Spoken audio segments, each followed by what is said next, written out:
Praise the Lord. இந்த காலை வேளையில் நாம் தேவனுடைய வசனத்தை தியானிக்க இருக்கிறோம். தேவனுடைய கிருபையினால இவ்வளோ நாள் நம்ம உபவாசித்து ஜபித்து அவனுடைய சமூகத்தில் பலன் மேல் பலன் பெற்று கொண்டிருக்கிறோம். எவ்வளோ பேர் இதை விசுவாசிக்கிறீங்க? ஆசீர்வாதமான உபவாச நாட்களை தேவன் நம்மளுக்கு கொடுத்துருக்கிறார். இந்த காலை வேளையில் உபவாசத்தை குறித்து ஜபத்தை குறித்து நாம் கற்றுக்கொண்டு வருகிறோம்.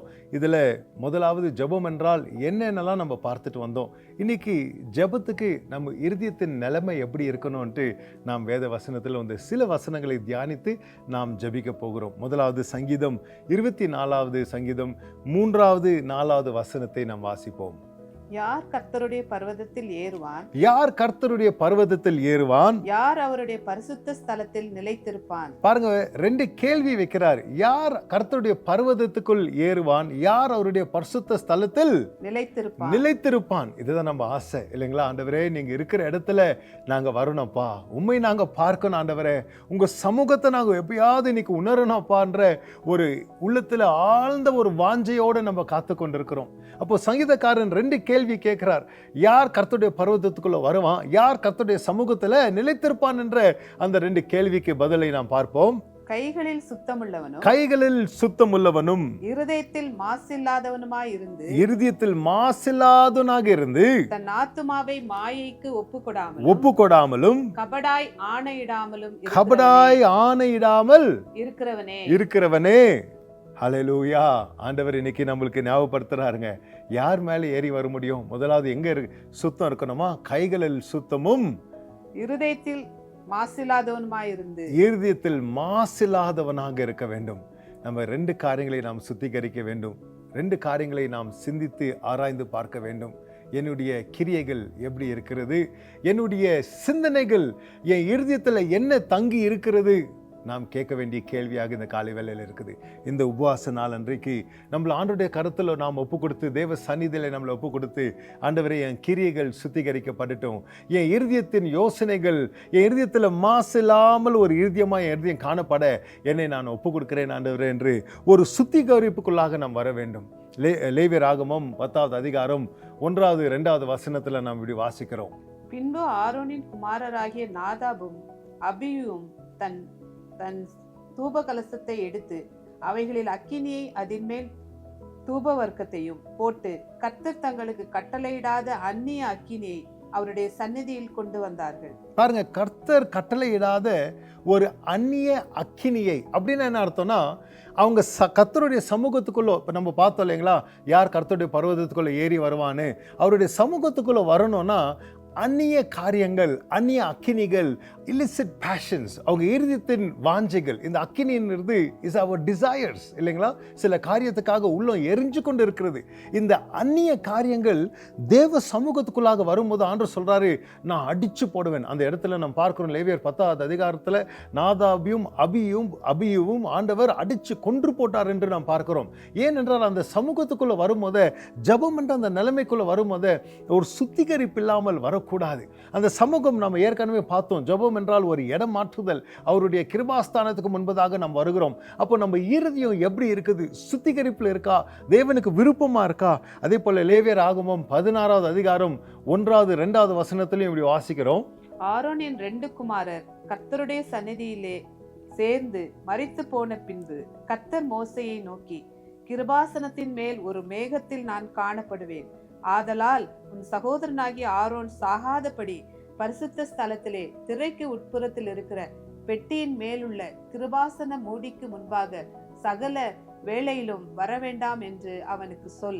ஆண்டவர் ஒரு கட்டளை எடுக்கிறது நம்ம பார்க்கிறோம் இல்லைங்களா? நான் இந்த இடத்துல வருகிறேன், இந்த இடத்துல தீட்டானது வரக்கூடாது, எனக்கு அருவருப்பானது வரக்கூடாது. ஆண்டவர் கோபமா இருக்கிறார். ஏனென்றால் நடந்த சில காரியங்கள், நடந்த சில சமரசங்களை ஆண்டவர் பார்த்து ஆண்டவரே சொல்லுகிறார், இந்த பரிசுத்தமான ஸ்தலத்துக்குள்ளாக இவங்க வரக்கூடாதுன்னு ஆண்டவர் சொல்லுகிறாருங்க. அதாவது தீட்டான காரியங்கள், ஆண்டவருக்கு அருவருப்பான காரியங்கள், சமரசங்கள் இந்த சமூகத்துக்குள்ள வரக்கூடாது என்று பரிசுத்தமான ஆண்டவர் சொல்லுகிறார். நாம் ஜெபிக்கிறோம் என்றால், நாம் ஆண்டவருக்கு முன்னாடி காத்திருக்கிறோம் என்றால், எஸ்தர் ராஜாத்தியை நம்ம பார்க்கிறோம் இல்லைங்களா, ஒரு ஆயத்தத்தோட தான் ராஜா முன்னாடி போகிறாளே தவிர அவ சும்மா ஏனோ தானோன்னு எழும்பி அவசரமாக, பாருங்க அவங்களுக்கு இருந்த ஒரு தேவை, ஒரு அவசரமான தேவை, எல்லா யூத மக்களை கொல்ல வேண்டும் என்று ஆகனை வந்திருக்கிறது. அப்போ எஸ்தர் ஏஞ்சி அவசரமாக ராஜா முன்னாடி ஓடி போயிருக்கலாம். இல்லைங்க, ஒரு ஆயத்தத்துக்கு முதலாவது அவளை ஒப்பு கொடுக்கிறா, ஒரு சுத்திகரிப்புக்கு முதலாவது ஒப்பு கொடுக்கிறா, உபவாசத்துக்கு ஒப்பு கொடுக்கிறா. அது மாதிரி ஒரு ஆயத்தத்தோடு நம்ம ராஜா முன்னாடி வரும்போது நம்ம ஜபத்தின் ஜெயங்களை நம்ம பார்க்கிறவர்களாக இருக்கிறோம். மத்தேயு 5வது அதிகாரம் 24வது வசனத்தை எப்படி வாசிக்கிறோம்? அங்கே தானே பலிபீடத்தின் முன் உன் காணிக்கையை வைத்துவிட்டு போய் முன்பு உன் சகோதரனோடே ஒப்புரவாகி பின்பு வந்து உன் காணிக்கையை செலுத்து. காணிக்கை செலுத்து. அங்க எப்படி செலுத்த வேண்டும் ஆண்டவர் சொல்லுகிறாரு. உன் சகோதரனோட ஒரு பிரச்சனை இருக்கா, ஒரு மன்னிக்க முடியாத ஒரு காரியம் இருக்கா, நீ சபைக்கு வந்து உன் காணிக்கையை ஆண்டவருக்கு கொடுக்காத. நம்ம உதடின் துதிக்கிறோம் ஆண்டவருக்கு ஒரு காணிக்கையா இருக்குதுங்க, நம்ம ஜபங்கள் ஒரு காணிக்கையா இருக்குதுங்க. ஆண்டவர் சொல்லுகிறாரு, முதலாவது செட்டில் தி ஸ்கோர். உன்னுடைய பிரச்சனையை தீர்த்துக்கோ, உன்னுடைய பாவத்துக்கு மன்னிப்பை பெற்றுக்கோ. ஒருத்தரை நோவடிச்சு அங்க போய் காரியங்களை சரி பண்ணு, பாவத்தோட நீ உள்ள வராத. Don't bring baggage into the presence. அல்லேலூயா.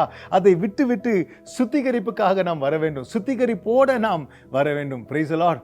ஏசியாவை குறித்து நாம் பார்க்கிறோம். 6வது அதிகாரம் 5வது வசனத்துல ஏசியா எப்படி ஒரு பிரதியுத்தரம் கொடுக்கிறார் பாருங்க. அப்பொழுது நான், ஐயோ அதமானேன், நான் அசுத்த உதடுகளுள்ள மனுஷன், அசுத்த உதடுகளுள்ள ஜனங்களின் நடுவில் வாசமாய் இருக்கிறவன், சேனைகளின் கர்த்தராகிய ராஜாவை என் கண்கள் கண்டதே என்றேன். ஏசியா கிட்ட ஒரு நல்ல பாடத்தை நம்ம கற்றுக்கொள்கிறோங்க. ஆண்டவரை பார்த்த உடனே அவருக்குள்ள என்ன நடக்குதுங்க பாருங்க. அந்த ஜெபம், அந்த சமூகன்ற இடத்துக்கு அவர் வரும்போது மனம் திரும்புதலோடு வருகிறார். ஹல்லேலூயா. ஒரு உணர்வோடு வருகிறார். there has to be realization, there has to be repentance, and then there will be revival. ஹல்லேலூயா. முதலாவது நாம் உணர்கிறோம், நாம் மனம் திரும்புகிறோம். ஆண்டவர் சமூகத்தில் நாம் அப்படி ஜெபிக்கும் போது, சுத்திகரிப்பு பெறும் போது ஆண்டவர் நம்மளை மறுபடியும் எழுப்புறவரா இருக்கிறார், எழுப்புதலை கொண்டு வருகிறவரா இருக்கிறார், புத்துணர்ச்சியை கொண்டு வருகிறவரா இருக்கிறார், தேவ சமூகத்தால நம்மளை நிரப்புகிறவரா இருக்கிறார். அந்த அபிஷேகமும் ஆசீர்வாதமும் அவர் சமூகத்தில் நாம் பெற்றுக்கொள்கிறவர்களாக இருக்கிறோம். ஆனா அதுக்கு முதலாவது கரங்கள் சுத்தமா இருக்க வேண்டும், இருதயம் சுத்தமா இருக்க வேண்டும், செயல்கள் மாற்றப்பட வேண்டும், நம்ம சிந்தனைகள் மாற்றப்பட வேண்டும், ஆண்டவர் கரத்தில் நம்மளை ஒப்பு கொடுக்க வேண்டும். நாம் தேவனை உண்மையாக தேட வேண்டும், மனம் திரும்புதலோட தேட வேண்டும், சுத்திகரிப்போட தேட வேண்டும். அப்படி நாம் தேவ சமூகத்துக்குள்ளாக வரும்போது தேவனுடைய ஆசீர்வாதங்கள் மிகுதியாக இருக்கும். வாங்க நம்ம எல்லாரும் ஜெபிக்கலாம். பிதாவே, உமக்கு நாங்கள் நன்றி சொல்லுகிறோம்ப்பா. ஆண்டவரே, சுத்திகரிப்பு இல்லாமல் நாங்கள் ஜெபிக்க முடியாது. இந்த உபவாச நாட்கள்லப்பா அநேக காரியங்கள் எங்கள் வாழ்க்கையில் மாற வேண்டும், எங்கள் செயல்முறைகளில் மாற வேண்டும், எங்கள் சிந்தனைகளில் மாற வேண்டும் ஐயா. ஆண்டவரே, எங்களை நாங்கள் ஒப்பு கொடுக்கிறோம். அவிசுவாசத்துக்கு இடம் நாங்கள் கொடுக்க மாட்டோம், சமரசத்துக்கு நாங்கள் இடம் கொடுக்க மாட்டோம் ஐயா. ஆண்டவரே, உம்மை தேடிக்கொண்டு இருக்கிறோம்ப்பா. உம்முடைய முகத்தை நாங்கள் பார்க்கணும், உம்முடைய கரம் எங்களை தொட வேண்டும், இன்னும் அதிகமாக தேவனுடைய முகத்தை நாங்கள் காண வேண்டும் ஐயா. உம்முடைய ஆண்டவரே எழுப்புதல் எங்களுக்கு வேண்டும் ஐயா, பரிசுத்த ஆவியின் ஊற்றுதல் எங்களுக்கு வேண்டும் ஐயா. இந்த காலை வேளையில எங்களை நாங்கள் ஒப்பு கொடுக்கிறோம் ஆண்டவரே. ஆண்டவரே, தொடர்ந்து இந்த நாளெல்லாம் நாங்கள் ஜெபிக்கும் போதப்பா தேவனுடைய சந்திப்பு எங்களோட இருக்கட்டும், தேவனுடைய சத்தியமான வார்த்தைகள் எங்களோட பேசட்டும், தேவனுடைய கரம் எங்களை தூக்கி எடுக்கட்டும் ஐயா. ஆண்டவரே, நாங்கள் நடக்க வேண்டிய பாதை, நாங்கள் ஓட வேண்டிய இந்த ஓட்டத்தை ஜெயத்தோட ஓடப்பா. ஆண்டவரே, நாங்கள் சுத்திகரிக்கப்பட, கிறிஸ்து இயேசுவை போல நாங்கள் மாற, உம்முடைய சாயலுக்குள்ளாக உருவாக்கப்பட எங்களுக்கு நீர் உதவி செய்ய வேண்டும். எங்க ஒருத்தர் உங்க கருத்துல நாங்கள் ஒப்பு கொடுக்கிறோம். இந்த நாள் ஆசீர்வாதமான நாளாக, விடுதலையின் நாளாக, கட்டுகள் ஒட்டைக்கப்படுகிற நாளுகளாக, ஆண்டவரே பரிசுத்தாவின் அபிஷேகமும் தேவ வல்லமையால நாங்கள் நடத்தப்படுகிற ஒரு நாளாக இருக்கப்பா. எங்களை உங்க கருத்துல நாங்கள் ஒப்பு கொடுக்கிறோம். வழி நடத்துங்க, ஆசீர்வதிங்க. இயேசு மூலம் ஜெபிக்கிறேன் ஜீவனுள்ள நல்ல பிதாவே. ஆமேன், ஆமேன். கர்த்தர் எல்லாரையும் ஆசீர்வதிப்பாராக. தேவ வல்லமையோட உபவாச ஜெபத்தோட நாம் தேவனுக்குள் பலன் பெறுவோம். ஆமேன்.